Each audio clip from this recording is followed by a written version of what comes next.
पर जैसे हम सॉफ्टवेयर के नॉलेज के अभाव में कंप्यूटर के साथ ऐसा करने की कोशिश करते हैं, हमें सॉफ्टवेयर पूरी तरह पता नहीं रहता, तो हम क्या है कि फिर उससे ऐसा कोई काम करने की कोशिश करते जो किसी और दूसरे सॉफ्टवेयर में है, हम देखते हैं कि वो काम हो नहीं पाता क्योंकि उसमें नहीं,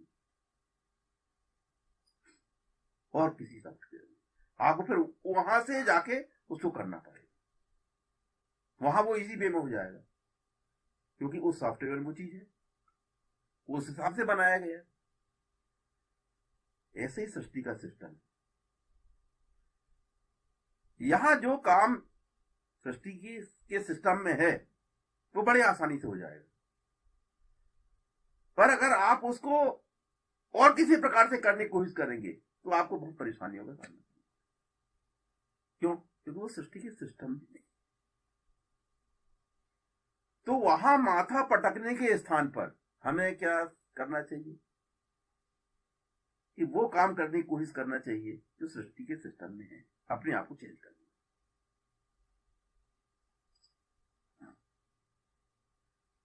हम किसी भी सिस्टम, किसी भी सॉफ्टवेयर से कोई काम करना चाहते हैं जो उसमें है नहीं, तो आप कंप्यूटर को तोड़ भी दोगे ना तो भी नहीं होने वाला। गुस्से में आप अगर कंप्यूटर को उठा के पटक भी दोगे तो भी आप कंप्यूटर को तोड़ दोगे, पर उस सॉफ्टवेयर में वो काम नहीं कर पाओगे। ऐसा ही हम सृष्टि के साथ व्यवहार करते हैं।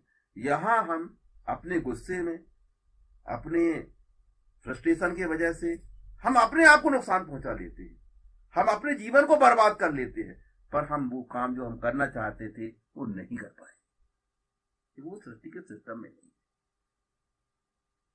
यहां बर्बादी, कंप्यूटर में बर्बादी हमारे संसाधनों की होती है, पर जब जीवन में हम आते हैं तो बर्बादी जीवन की होती है, जीवन बर्बाद होता है। हमारे ऐसी जिद के कारण लोगों की जिंदगियां बर्बाद होती। ये प्रयोग जब छोटे लेवल पर किए जाते हैं, जब व्यक्ति अपने जीवन में करता है तो उससे उसका ही जीवन बर्बाद होता है, उससे उसका जीवन प्रभावित होता है।